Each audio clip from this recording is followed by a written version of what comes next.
నమస్తే. హృద్యమన పద్యానికి మీరందరూ అందించిన ప్రోత్సాహం నాకు చాలా సంతోషాన్నిచ్చింది.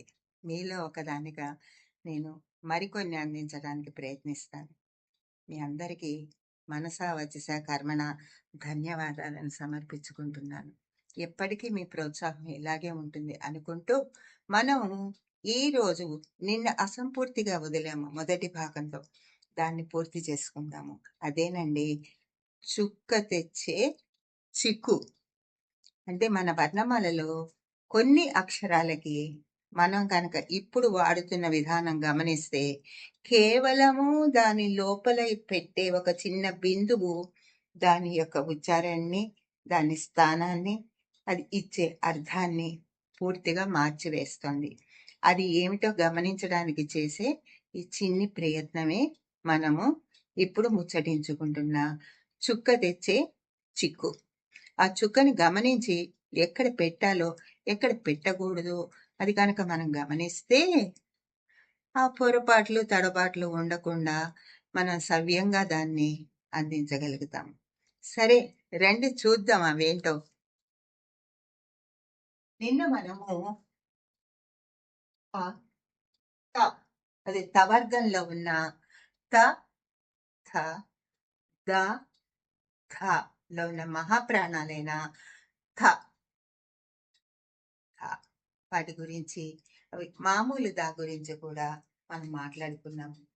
కానీ ఇంకొకటి మనం గుర్తించాలి అంటే, అర్థము అర్థము అర్థము అనే దాంట్లో తథ ధర్మార్థ కామమోక్షాలు, అలాగే విద్యార్థి, ప్రత్యర్థి, ఈ విధంగా వస్తాయి. దీన్ని మనం ఏది సాధించాలనుకుంటున్నామో, ఏది అర్థిద్దామనుకు కావాలని అభ్యర్థిస్తున్నామో, కోరుకుంటున్నామో, అక్కడ వచ్చేది అర్థము. దేన్ని సంపాదించాలనుకుంటున్నామో అది కూడా అర్థము. ఆ పొట్టలో చుక్క లేదనుకోండి, అర్థము ద ధ 4వ స్థానంలో ఉంటుంది. అది తవర్గంలో. ఇప్పటి వరకు మనం ముచ్చటించుకున్నది 2వ స్థానంలో ఉంటుంది. అది 4వ స్థానంలో ఉంటుంది. అర్థము అంటే సగభాగము. ఆ చుక్క పెట్టడం వల్ల దాని అర్థం మారిపోతుంది. చుక్క పెట్టకుండా ఉండటం వల్ల వేరొక అర్థాన్ని ఇవ్వగలుగుతోంది. అదే మన తెలుగు భాషలో ఉన్న చక్కదనం. చక్కని చుక్క. ఆ చుక్క చేసే పనులు కూడా గమనిద్దాం రండి. ఆ చక్కని చుక్క చక్కనిది మాత్రమే కాదు, టక్కరిది కూడా టక్కరిదనం చేస్తుందండి. మీరు నమ్మాలి. నమ్మటం కోసమే కదా మనం ఇవంతా చేసేది.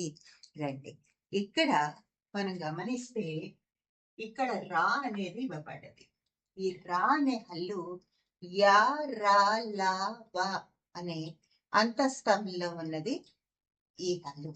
ఇక్కడ హ అనేది ఇవ్వబడ్డది. ట ఠ మూడవ అడ్డవర్గంలో ఉన్నది. హల్లుల మూడవ అడ్డవర్గంలో ఉన్నది. ఈ ఠానే ఇదివరకు ఇలా రాశాం. తర్వాత ఏమైందంటే, ఇది తీసేయటం చెప్పాం కదండి. భాష అనేది భావ ప్రవాహం. ఆ ప్రవాహంలో ఏమవుతాయంటే కొన్ని కొత్త మార్పులు వస్తాయి. కొన్ని ఉన్నవి కూడా తొలగిపోతూ ఉంటాయి. అది మన చేతిలో ఉండదు. కాలానుగుణంగా దాన్ని మనం అనుసరించి, స్వీకరించి, గౌరవించాల్సిందే. ఇక్కడ ఈ ఠ అనే దాంట్లో కొంతమంది ఇప్పటికి కూడా ఇదే విధంగా రాస్తారు. కొంతమంది దీన్ని తీసేసి ఈ విధంగా రాస్తారు. ఈ విధంగా రాస్తే మనకి ఇబ్బంది ఉండదు. కానీ ఈ విధంగా రాశారనుకోండి, అప్పుడు రాకి ఠాకి మళ్ళీ ఇంకొకసారి పలుకుతున్న కి ఉండే ఇది మహాప్రాణం, ఇది అల్ప ప్రాణం. మామూలుగా రా అంటున్నాం. దీని గురించి తర్వాత మాట్లాడుకుందాం. ఈ వీటిల్లో ఉండే తేడా ఏమిటి, అవి ఇచ్చే అర్థాలు ఏమిటి అనేది మనము గమనిద్దాము. మీరందరూ కూడా వినే ఉంటారు. గజేంద్ర మోక్షం గురించి తెలుసుకొని చదవని, ఆ పద్యాలను ఆస్వాదించని వారు అనేది నాకు తెలిసి ఉండరు. ఉన్నా కూడా చాలా తక్కువ మంది ఉంటారు. ఎందుకంటే ఆ పద్యం అంత మధురంగా ఉంటుంది. బమ్మెర కవి బమ్మెర పోతనామాచులు అంత అద్భుతంగా సహజత్వంతో దాన్ని రాశారు. అందులో ఉండే లావొక్కింతయు లేదు ధైర్యము విలోలంబయ్యే ప్రాణంబులా తావుల్ తప్పెన్ మూర్ఛ వచ్చెన్ శ్రమంబయ్యడిన్ తను ఉండస్సెన్ అంటూ రకరకాల వాటిని చెప్తున్నారు. ఆ లావొక్కింతే లేదు అనే పద్యంలో తావుల్ తప్పెన్ అనే మాట మనం వింటూ ఉంటాం. ఆ ఠావు అనే దాంట్లో మనం వాడింది ఈ ఠానే. ఇవి ఏంటో చూద్దాం ఒకసారి. ఇక్కడ రా హస్వం కలకట్టు ఉన్న రాతో చూస్తున్నాం. ఇందులో శర పరంపర బాణ వర్షము ఏకధాటిగా ఆపకుండా కురుస్తున్న వేస్తున్న బాణాల యొక్క పరంపర వస్తూనే ఉంది. ఆ శర బదులు ఇక్కడ ఏం చేసామంటే చూడండి, శర ఇక్కడ ఎలా ఉందో ఇక్కడ కూడా అలాగే ఉంది, కానీ ఇక్కడ పొట్టలో చుక్క ఉంది. శఠగోపురం ఈ పదాన్ని 2-3 విధాలుగా మనం వింటూ ఉంటాం. దేవాలయానికి వెళ్ళినప్పుడు స్వామి పాదుకలను తీసుకొచ్చి అమ్మవారి పాదుకలను కానీ మన తల్లికి తగిలిస్తూ ఉంటారనమాట. అది ఒక సాంప్రదాయం అని అనుకోవడం పొరపాటు. అందులో చాలా అర్థం దాగి ఉంది. ఆ అర్థం ఏంటో కూడా గమనిద్దాం. ఆ అర్థమే మనం ఈ పదాన్ని పరిశీలిస్తే శఠగోపం అంటారు, శఠారి అని కూడా అంటారు. అరి అంటే శత్రువు. వేటికి శత్రువు? ఆరిటికి శత్రువు. ఏమిటి ఆరు? మన అంతఃశత్రువులు. ఎప్పుడైతే అది మన తల మీద ఇలా పెట్టగలిగిందో గోపం తీసేస్తుంది అది. అప్పుడు మనలో ఉండే అరిషడ్ వర్గాలు అనేవి వాటి యొక్క సహజత్వాన్ని కోల్పోయి ప్రశాంతంగా ఉండగలుగుతాం. అదే కాకుండా శఠ గోపం అనే దాంట్లో కూడా మీకు అదే గోప్యతగా ఉంచేస్తుంది, వాటిని బయటికి రానియదు. ఇంకా మనలోని ఆ అసురీ గుణాలన్నీ కూడా అదృశ్యమైపోతాయి. కాబట్టి ఈ శర అనే దానికి బాణము అంటున్నాము, ఈ శఠ అనే దానికి ఏమో దాన్ని పోగొట్టేది అనేది తెలుసుకుంటున్నాము. అదే విధంగా రావు గారు, పివి నరసింహారావు గారు, జమలాపురం కేశవరావు గారు అనేదేమో ఒక వ్యక్తికి, మొన్న మనం అనుకున్నాం కూడా, గిడుగు రామ్మూర్తి పంతులు గారికి రావ్ బహదూర్ అనే ఒక బిరుదుని ప్రదానం చేశారు అని. ప్రదానం అంటే ఇవ్వటం, ప్రధానం అంటే ముఖ్యమైనది. అది మన ఉచ్చారణలో మాత్రం గమనించగలుగుతాం. ఆ రావు గారు అని మనం సినిమాల్లో కూడా చూస్తూ ఉంటాం. రావు గారు నన్ను ఇన్వాల్వ్ చేయకండి అంటూ ఉంటారు, అదేదో పాత్ర. ఆ విధంగా ఆ రావు అనేది తీసుకుని హావు, ఇదే మనం ఇందాక మాట్లాడుతాం. తావుల్ దప్పెన్ మూర్ఛ వచ్చెన్ తను ఉండసెన్ శ్రమం బయ్యడిన్ అని ఆ గజేంద్రుడు మొరపెట్టుకున్నాడు. ఆ ఠావుల్ అనే దాంట్లో స్థానములు, ప్రాణములు, గుండె జారిపోయింది అంటారు. ఎక్కడ జారుతుందండి? జారితే కింద వెళ్ళి మనం పట్టుకుంటామా? అది అది చేయాల్సిన విద్యుక్త ధర్మాన్ని, మనకి శారీరకంగా అది అదే స్థానంలో ఉంటుంది, కానీ అది చేయాల్సిన విద్యుక్త ధర్మాన్ని, మనకి ఇవ్వాల్సిన ధైర్యాన్ని ఇవ్వదు. ఇది మీరు చూసారంటే గుండె చెరువైపోయింది, గుండె పగిలిపోయింది, ముక్కలైపోయింది, గుండె జారి గల్లంత అయిందని ఒక సినిమా కూడా వచ్చింది, మీరు చూసే ఉంటారు. ఆ విధంగా ఒక ప్రాణాలలో ఉండేవి స్థానాలను కోల్పోవటాన్ని తావుల్ తప్పెన్ అంటారు. అదేవిధంగా ఇక్కడ స్థానము అనే అర్థం వస్తుంది.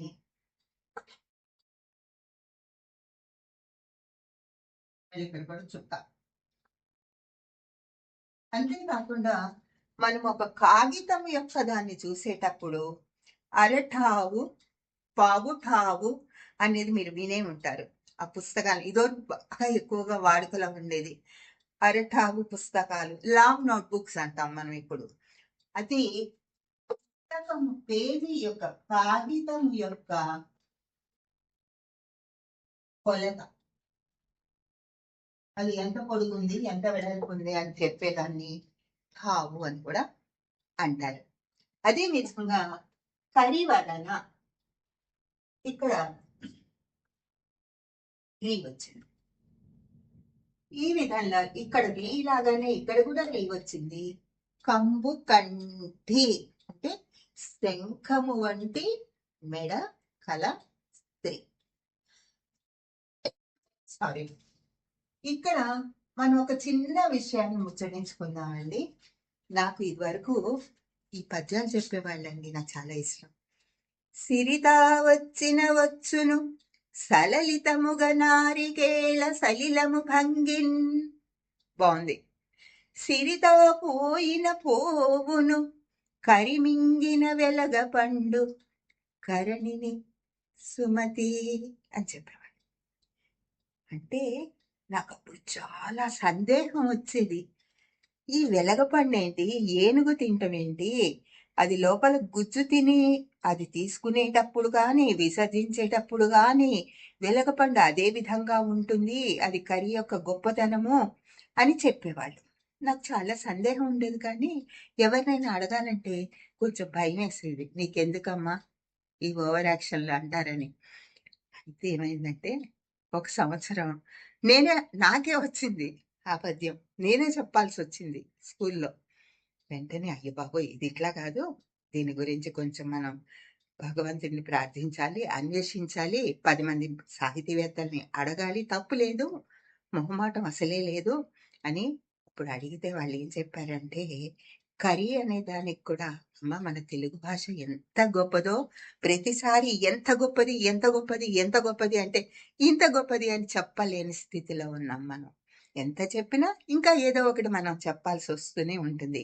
అదేవిధంగా కరి అంటే పురుగు అనే అర్థం కూడా ఉందమ్మా. ఏ విధంగా మనం వంకాయ పుచ్చొంకాయలు వేసావు అంటాం.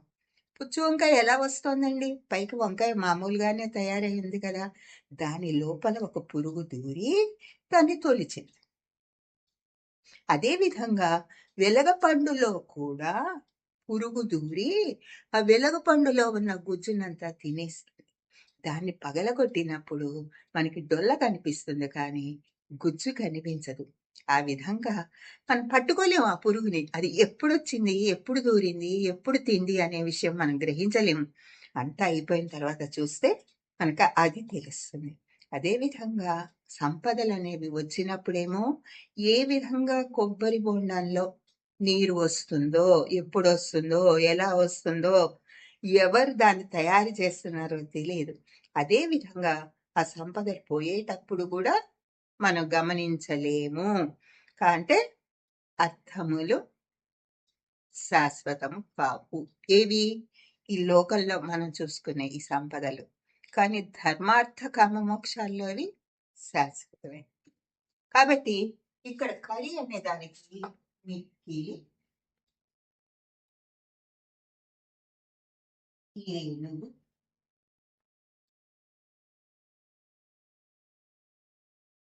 పురుగు, బ్యాక్టీరియా అంటారు మన వాళ్ళు ఇప్పుడు, క్రిమి కీటకాలు. ఈ విధంగా ఆ పురుగు చేరి దాన్ని పాడు చేసేస్తుంది, దాన్ని తినేస్తుందంటే మనకి అది ఆహారంగా స్వీకరించలేము మనం. ఇంకా తర్వాత వచ్చింది మరీచిక. ఈ మరీచికలో కూడా డ్రీ అనేది ఉంది, పిల్లలు. ఇక్కడ కంఠీరవము, ఇక్కడ గమనిస్తే మన దగ్గర 2 వచ్చాయి, ప్లస్ ప్లస్ ప్లస్ 2 అక్షరాలు. మనం వేటి గురించి తేడా ఉంది అనుకుంటున్నామో ఆ 2 పక్క పక్కనే వచ్చింది. దీనకరుడు, ఇక్కడ కొమ్ము, కిరణాన్ని అందించేవాడు, మంచిని కలిగించేవాడు. దినకరుడులో రూ వచ్చింది. ఇక్కడ నీలకంఠుడు లో కూడా రూ వచ్చి రూలాగా వచ్చి రూలో పొట్టలో చుక్క పెట్టాము. ఇక్కడ మరో రథము. ఈ మూడిట్లో కూడా మీరు గమనిస్తే ప్లస్ ఓ ప్లస్ ప్లస్ రెండు సార్లు రావచ్చు. ఇక్కడ కర్ణ కఠోరము వినలేము. ఆ శబ్దాలు అలా ఉన్నాయి. చెవు సహించలేదు, విని దాన్ని శ్రావ్యంగా స్వీకరించలేదు. అప్పుడు ఇక్కడ చూస్తే కూడా ప్లస్ ఓ ప్లస్ ప్లస్ ఇక్కడ ఒకటిగానే వచ్చింది. మీరు గమనించండి. ఓన్లీ ఇక్కడ పొట్టలో చుక్క ఉంది, ఇక్కడ చుక్క లేదు. ఈ విధంగా మన తెలుగు భాష చక్కని చుక్కే కాదండి, చక్కరి చుక్క కూడా. ఏమంటారు? ఇప్పటికి నేను ఈ ఎపిసోడ్ని ముగించేస్తాను. మళ్ళీ ఎపిసోడ్తో మరో కొన్ని అర్థవంతమైన పదాలతో మిమ్మల్ని కలవటానికి ప్రయత్నిస్తాను. అప్పటి వరకు ఉంటాను. నమస్తే. జై తెలుగు తల్లి.